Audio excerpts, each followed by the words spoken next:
요나가 물고기 뱃속에서 그의 하나님 야훼께 기도하여 이르되 내가 받는 고난으로 말미암아 야훼께 불러 아뢰었더니 주께서 내게 대답하셨고 내가 스올의 뱃속에서 부르짖었더니 주께서 내 음성을 들으셨나이다. 아멘. 내가 받는 고난으로 말미암아, 이런 제목으로 은혜를 나누겠습니다. 한번 따라 하실까요? 내가 받는 고난으로 말미암아. 여러분, 요나라는 성경의 인물을 잘 아시죠? 하나님께서 요나에게 말씀하십니다. 아수르의 수도인 니느웨에 가서 그곳의 사람들에게 임박한 심판을 선포하여 회개에 이르게 하라. 근데 요나는 그렇게 하기가 싫었어요. 왜냐하면 아수르는 오랜 세월 이스라엘의 적국이었고 또 니느웨는 죄악의 도시였기 때문에 심판을 받아 마땅하다라고 생각을 했던 것입니다. 그래서 하나님께서 가라고 하신 니느웨와는 정반대 방향인 다시스로 가는 배를 탑니다. 근데 얼마 가지 못해서 그 배가 큰 풍랑을 만나게 되죠. 그러자 뱃사람들이 관습에 따라 누구 때문에 신이 진노하셨는지를 알기 위해서 제비를 뽑았고 요나가 뽑혔습니다. 그때 요나는 알게 되죠. 이 풍랑이 나 때문에 온 풍랑이구나.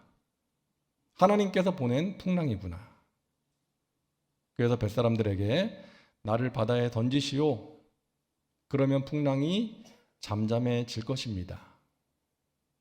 하지만 뱃사람들은 어떻게든 이 요나를 살려보기 위해서 힘을 쓰고 배를 돌리려고 애를 썼지만 되지 않았어요. 결국 요나는 바다에 던져졌고 그러자 바다가 잠잠해졌습니다. 요나가 바다에 던져지자마자 하나님께서 예비하신 큰 물고기가 요나를 삼켜버렸어요. 여러분, 하나님은 예비하시는 하나님이십니다. 요나의 잘못 때문에 바다에 던져졌지만 하나님께서는 요나를 위해서 큰 물고기를 예비하신 거예요. 우리가 살면서 우리의 잘못이나 여러 가지 이유로 우리가 고난을 만날 때 하나님께서는 피할 길을 예비해 주시는 것입니다. 이것이 요나서 1장의 내용이에요. 오늘 우리가 함께 나눌 말씀은 요나서 2장에 나오는 요나가 물고기 뱃속에서 드린 기도입니다. 고난 중에 드린 기도입니다. 우리가 인생길에서 고난을 만날 때 드려야 할 기도이기도 합니다. 첫째로 고난 중에 드린 회개의 기도였어요. 요나서 2장 2절 우리 같이 읽겠습니다. 이르되 내가 받는 고난으로 말미암아 야훼께 불러 아뢰었더니. 요나는 지금 물고기 뱃속에서 기도하고 있습니다. 여러분 상상해 보세요. 물고기 뱃속. 아무것도 보이지 않는 캄캄한 뱃속입니다. 역겨운 냄새가 진동합니다. 앞날을 알 수 없는 곳입니다. 한마디로 고난과 절망의 장소예요. 여러분 물고기 뱃속에서 할 수 있는 게 뭐겠어요?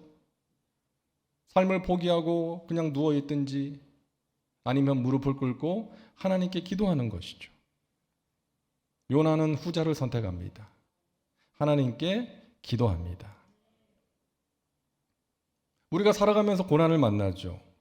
이런저런 어려움을 만날 때 하기 쉬운 것이 낙심하고 좌절하고 원망하고 불평하고 포기하는 것입니다. 하지만 그렇게 한다고 해서 달라지는 게 없어요. 아무 유익이 없다는 것이죠. 그래서 시편 42편의 그 시편 기자의 고백처럼 내 영혼아 내가 어찌하여 낙심하며 어찌하여 내 속에서 두려워하는가 어찌하여 불안해하는가 너는 하나님께 소망을 두라. 우리 스스로에게 선포하면서 기도를 선택하고 실천할 때에 고난을 이겨낼 수 있는 힘과 위로를 얻을 수가 있는 것입니다.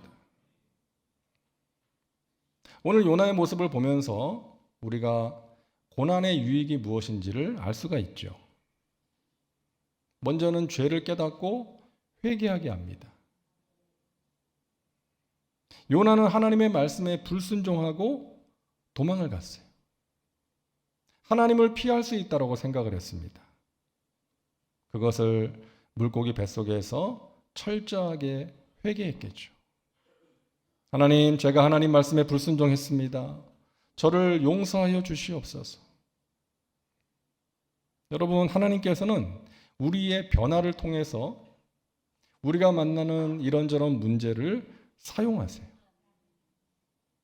평소에는 나에게 변화가 필요한 부분이 있다는 것을 모르고 살다가, 아니면 알면서도 무시하면서 살다가 인생의 어려움을 만날 때 깨닫고 돌이키게 되는 것이죠. 예전에 조용기 목사님 설교 중에 들은 이야기인데, 어떤 분이 이 주일 예배를 드리지 않고 골프를 치러 가다가 차가 전봇대를 들이받는 사고를 당해서 병원에 입원을 하게 됐다는 거예요. 그때부터는 이분이 무슨 일이 있어도 주의를 지키게 되었다는 거예요. 그런가 하면 비슷한 경우인데, 어떤 분은 오랜 세월 이제 담배를 끊지 못했대요. 근데 하루는 담뱃불을 붙이려고 라이터를 켰는데 불이 너무 세게 나와가지고 눈썹을 태운 거예요. 아마 속눈썹을 태운 것 같아요. 여러분, 담배 좀 오래 피워본 분들은 그런 경험 한 적이 있을 것 같아요. 이분이 깜짝 놀랐는데 옆에 있던 아내분이, 여보, 오늘은 당신 눈썹이 탔지만 다음에는 눈이 탈 수도 있어. 제발 좀 담배 좀 끊으라고. 근데 그날따라 그 아내의 이야기를 듣는데 왠지 이번에는 꼭 담배를 끊어야 되겠다는 그 생각이 강하게 들어서 그때부터 담배를 끊게 되었다는 거예요. 여러분, 우리가 살면서 경험하게 되는 이런저런 사건, 사고들이 우리로 하여금 깨닫게 하고 돌이키게 하는 거예요. 바른 신앙을 갖게 해주는 것입니다. 또한 고난은 우리로 하여금 하나님의 부르심에 순종하게 합니다. 소명에 순종하게 하는 거예요. 요나는 하나님이 가라고 하신 니느웨와는 정반대 방향인 다시스로 가려고 했습니다. 하지만 하나님은 요나가 만난 그 풍랑을 통해서, 그 풍랑 속에서 다시금 그를 소명의 자리로 인도하신 것이죠. 저는 사고로 목숨을 잃을 뻔한 그런 위기 가운데서 하나님을 만났고, 그때 하나님의 종으로 부르심을 받았습니다. 그때 참 감사했어요. 하나님이 저를 살려주셨으니까. 너무나 감사하고 기꺼이 그 길을 가고자 하는 마음이 있었는데, 이 세월이 지나면서 이제 그 마음이 사라졌어요. 내가 왜 그 길을 가? 내가 원하는 거 하면서 멋지게 살아야지. 이런 철없는 생각이었죠. 그래서 안 가려고 마음을 먹었는데 하나님께서 어머니의 질병을 통해서 다시금 저를 부르시더라고요. 그때 어머니가 서울대 병원에서 직장암 판정을 받고 수술을 받았고 이제 항암 치료를 받는데 암이 간으로 전이가 되었다고 하면서 한 1년 정도밖에 못 산다는 시한부 선고가 내려졌어요. 그때 하나님께서 저를 부르신다는 것을 제가 알겠더라고요. 그래서 결국 순종하게 되었고 하나님께서 저희 어머니를 20년 더 살게 해주신 것입니다. 여러분, 부모가 자녀에게 요구하는 게 있어요. 이거 해라, 저거 해라. 누구를 위해서? 자녀를 위해서. 자녀가 잘 되기를 바라는 마음으로 부모가 이것저것 요구하는 것이죠. 근데 자녀는 그것을 부모의 잔소리로 알고 싫어하는 것입니다. 우리는 하나님 아버지를 좋으신 하나님이라고 고백을 하는데요. 하나님이 뭔가를 하라고 하시면 부담스러워하고 두려워하는 거예요. 여러분, 좋으신 하나님께서 사랑하는 자녀에게 뭔가를 요구하는 것은 자녀를 위해서 그러는 거 아닙니까? 자녀된 우리를 사랑하기 때문에 하나님께서 우리를 부르시고 무언가를 요구하시는 거예요. 그래서 우리는 하나님께서 우리를 부르시고 뭔가를 깨닫게 하시고 무언가를 말씀하시고 요구하시면 즉시 순종해야 되는 거예요. 하나님께서는 요나의 순종을 통해서 니느웨 사람들에게 놀라운 일을 행하셨습니다. 그 완악한 니느웨 사람들이 요나가 선포하는 심판과 회개의 복음을 듣고 금식을 선포하고 회개하지 않습니까? 순종한 요나를 하나님께서 사용하신 것입니다. 여러분, 하나님께서 여러분을 사용하기를 원하십니다. 하나님의 나라와 영광을 위해서, 주님의 몸된 교회를 든든하게 세우는 일을 위해서, 예수 그리스도의 사랑을 전하는 일을 위해서, 천하보다 귀한 영혼을 구원하는 일을 위해서 저와 여러분을 사용하시기를 원하십니다. 하나님의 선하신 뜻과 계획을 위해서 귀하게 쓰임받는 복된 삶을 살아가시기를 주님의 이름으로 축원합니다. 둘째로 요나의 기도는 고난 중에서 드린 믿음의 기도였습니다. 자, 2절 말씀 우리 다시 한번 같이 읽을게요. 이르되 내가 받는 고난으로 말미암아 야훼께 불러 아뢰었더니 주께서 내게 대답하셨고 내가 스올의 뱃속에서 부르짖었더니 주께서 내 음성을 들으셨나이다. 아멘. 한번 따라할까요? 대답하셨고 들으셨나이다. 모두가 과거 완료형으로 되어 있어요. 주님께서 내게 대답하셨고 내 음성을 들으셨습니다. 이미 이루어진 일로 고백하고 있는 거예요.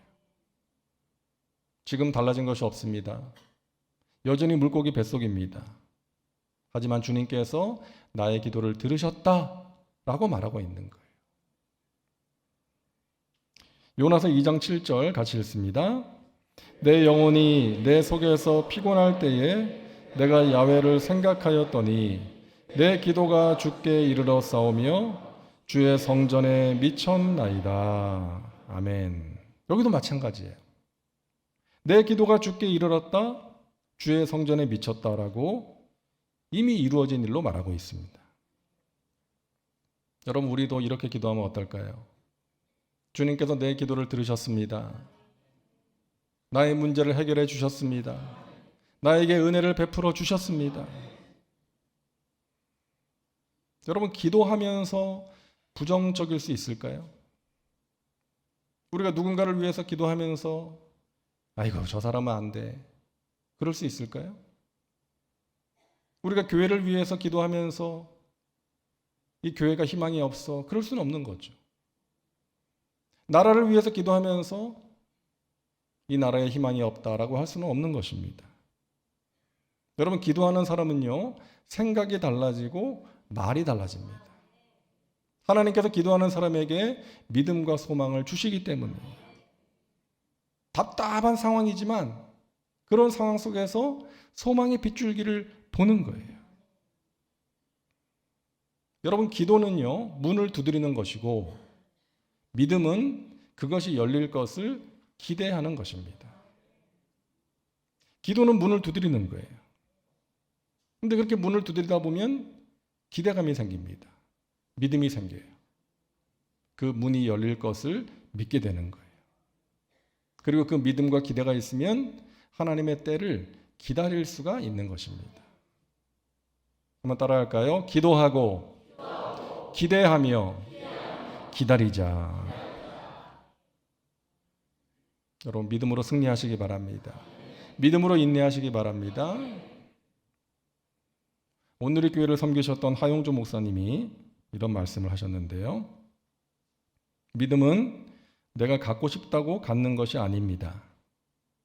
믿음은 성령이 임하실 때 같이 옵니다. 오늘 여러분께 성령의 기름 부심이 있기를 바랍니다. 그때 믿음이 내 속에 같이 부어집니다. 그 믿음으로 예수님께 집중하십시오. 믿음의 주요 온전케 하시는 예수님을 바라보십시오. 예수님이 믿음을 만들어내시고 믿음을 완전케 하시는 분이시기 때문입니다. 그 주님을 바라보고 그분께 집중할 때에 믿음이 더해지는 것입니다. 내가 믿어야지 한다고 해서 어떤 내 의지를 가지고 믿음을 가질 수 있는 게 아니라는 것이죠. 믿음의 주요 온전하게 하시는 예수님을 바라보고 성령님을 인정하고 환영하고 모셔드리고 의지하면서 기도할 때에 하나님이 우리에게 믿음을 더해 주시는 것입니다. 지난 2016년이 저에게는 개인적으로 좀 많이 힘든 시간이었어요. 이제 터키에서의 사역을 정리하고 이제 정든 성도님들과 함께 이제 작별을 하고 귀국을 했습니다. 그때 아내가 몸이 좀 많이 안 좋았고 또 제 사역의 진로도 불투명한 그런 상황이었어요. 집을 구하기 전이어서 이제 처가에서 지내면서 이제 근처 교회에 이제 새벽 예배를 나갔습니다. 근데 새벽에 주시는 말씀을 통해서 그리고 간절한 기도 가운데 하나님이 주시는 믿음이 있었어요. 저 자식을 가질 수 없는 아브라함에게 자식을 주신 하나님, 처녀인 마리아의 태를 통해서 예수님을 태어나게 하신 그 하나님, 그분이 지금도 살아계셔서 나의 삶 가운데 성실하게 일하고 계신다. 나는 하나님의 섭리 가운데 있는 하나님의 자녀다. 이런 믿음을 주시더라고요. 그 두려움이 사라지고 평안이 임하더라고요. 그리고 하나님께서 인도하시는 것을 체험할 수가 있었습니다. 여러분, 기도밖에 없죠. 우리가 기도하면 믿음이 생기는 것입니다. 하나님이 우리에게 믿음과 소망을 주시는 거예요. 그 믿음으로 힘든 환경을 이겨낼 수가 있고 하나님이 행하시는 귀한 일들을 보게 되는 것입니다. 토니 캠폴로 목사님의 책 나를 바꿔라에 나오는 내용인데 어느 나이가 많은 흑인 목사님이 이제 금요 예배 때 설교를 합니다. 그날은 금요일이었습니다. 예수님께서 십자가에 달려 죽으셨습니다. 그날은 금요일이었습니다. 마리아가 사랑하는 예수님이 돌아가셔서 너무나 슬퍼서 눈이 퉁퉁 붓도록 울었습니다. 그날은 금요일이었습니다. 제자들이 목자 잃은 양같이 뿔뿔이 사방으로 흩어져 버렸습니다. 그날은 금요일이었습니다. 그러나 주일이 다가오고 있었습니다. It's Friday, but Sunday is coming. 그날은 금요일이었습니다. 하지만 주일이 다가오고 있었습니다. 이 목사님이 같은 문장을 반복하면서 이제 설교를 이어나가는 거예요. 그러자 성도들이 아멘으로 화답하기 시작합니다. 그 목사님의 설교가 무엇을 의미하는지를 알았기 때문이죠. 그래서 목사님의 설교를 마치면서 오늘은 금요일입니다. 그러니까 성도들이 한 목소리로 그러나 주일이 다가오고 있습니다. 라고 화답을 했다는 거예요. 여러분, 우리가 살면서 고난의 금요일을 만날 때가 있습니다. 누구나 만날 수 있어요. 하지만 그 가운데서 우리가 기억해야 될 것은 머지않아서 영광스러운 주일이 다가오고 있다는 것입니다. 여러분, 그 믿음으로 여러분이 만나는 고난의 금요일을 이겨내시고 하나님이 주시는 영광스러운 부활의 주일을 경험하게 되시기를 주님의 이름으로 축원합니다. 마지막 셋째로 요나의 기도는 고난 중에 드린 감사의 기도였습니다. 요나서 2장 9절을 우리 같이 읽습니다. 나는 감사하는 목소리로 주께 제사를 드리며 나의 소원을 주께 갚겠나이다. 구원은 야훼께 속하였나이다 하니라. 아멘. 여러분, 지금 요나는 물고기 뱃속에서 감사의 고백을 드리고 있습니다. 바다에 던져졌지만 하나님께서 물고기를 예비하셔서 살려주신 것에 감사하고 내가 불순종했지만 나를 살려주시고 내가 이 캄캄한 어둠 속에서 드린 기도를 하나님이 들으셨다는 믿음으로 감사하고 있어요. 그리고 나같이 부족한 종을 하나님께서 사용하실 것이기에 감사하고 있는 것이죠. 여러분, 고난 중에 드리는 감사의 기도야말로 기적 같은 기도요, 성숙한 기도인 것입니다. 그 기도를 하나님께서 기뻐하시는 거예요. 행복한 사람은 가지고 있는 것을 사랑하는 사람이고, 불행한 사람은 가지지 못한 것을 사랑하는 사람입니다. 나에게 없는 것, 내가 가지지 못한 것, 나에게 부족한 것에 집중하는 것이 아니라 내가 가지고 있는 것, 하나님이 나에게 주신 너무나 귀한 선물들, 내가 당연하게 알고 누리는 것들이 당연한 것이 아니라는 것을 알고 그것에 집중할 수 있다면 우리가 감사할 수 있지 않을까요? 여러분, 다윗에게는 다윗을 죽이려고 하는 사울만 있었던 것이 아니라 어떻게든 그를 살려보고자 했던 요나단도 있었다는 거예요. 그 요나단이 다윗에게 큰 힘과 위로가 되지 않았습니까?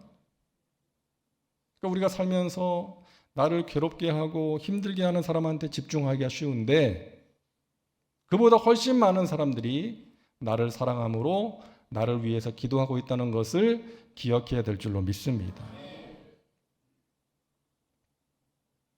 독일 재무부 장관을 지냈던 마르티 바텐이라는 분이 이제 젊은 시절에 자기가 겪었던 이야기를 하는데, 이제 지방에 출장을 가게 돼서 어느 이제 여관에 투숙을 했는데 아침에 일어나 보니까 구두가 사라진 거예요. 그 옛날 그 어렸던 시절이니까 누가 구두를 집어간 거예요. 이 사람이 너무나 황당하고 화가 나가지고 그 훔쳐간 사람을 막 욕을 하고 저주를 합니다. 그리고 더 나아가서는 하나님을 원망해요. 하나님도 무심하시지, 나같이 가난한 사람의 신발을 훔쳐가도록 내버려 두시다니, 이러면서 하나님을 원망했다는 거예요. 근데 그날이 주일이었습니다. 그 여관 주인한테 신발을 하나 빌려 신고 이제 교회로 간 거예요.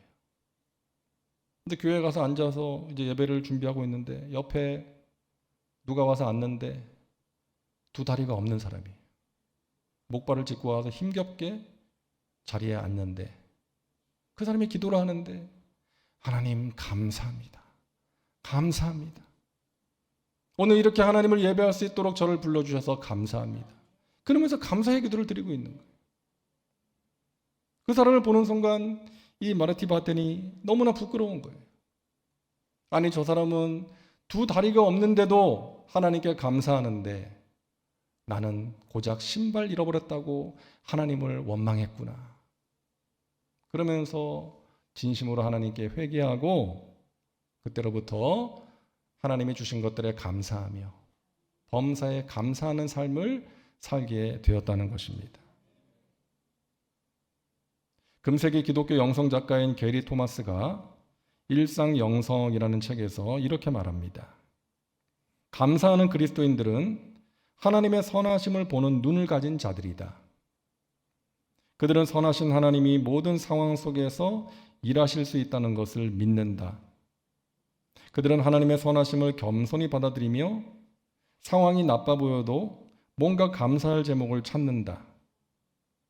하나님은 원망과 부정적 사고라는 영적 퇴행성 질환을 물리치라고 우리에게 감사의 본성을 주신 것이다. 감사는 하나님의 영적 방향제라고 할 수 있다. 그것은 원망의 귀한 냄새를 깨끗하고 상큼한 공기로 바꾸어 준다. 그래서 감사는 그리스도인의 삶에 동력을 주는 연료와도 같다. 길이 가파르고 험할 때에도 감사가 있으면 영적 성장의 언덕으로 올라갈 수 있다. 감사는 영혼의 능력인 것이다. 사랑하는 여러분, 불평하는 인생은 삼류 인생이래요. 그리고 참고 버티는 인생은 이류 인생이랍니다. 하지만 감사하는 인생은 일류 인생이라고 합니다. 저와 여러분이 감사함으로 인류 인생 살아가시기를 주님의 이름으로 축복합니다. 고난의 자리에서 낙심하고 좌절하고 포기하기 쉽지만 여러분, 오늘 요나처럼 하나님 앞에 회개의 기도, 믿음의 기도, 감사의 기도를 드리셔서 하나님의 행하시는 은혜의 역사를 체험하며 살아가시기를 주님의 이름으로 축원합니다. 하나님께서 여러분을 인도하고 계십니다. 기도합니다. 좋으신 하나님, 저희들을 사랑하셔서 하나님의 자녀 삼아주시고 하나님의 품 안에서 하나님이 주시는 좋은 것들을 누리며 살게 하시니 감사합니다. 고난의 밤에 오늘 요나처럼 회개의 기도, 믿음의 기도, 감사의 기도를 드림으로 하나님께서 우리의 마음을 지켜주시고 어려움을 이기게 도와주시고 또 귀한 은혜의 역사를 베푸시는 것을 체험하며 살게 하여 주시옵소서. 예수님의 이름으로 기도하옵나이다. 아멘.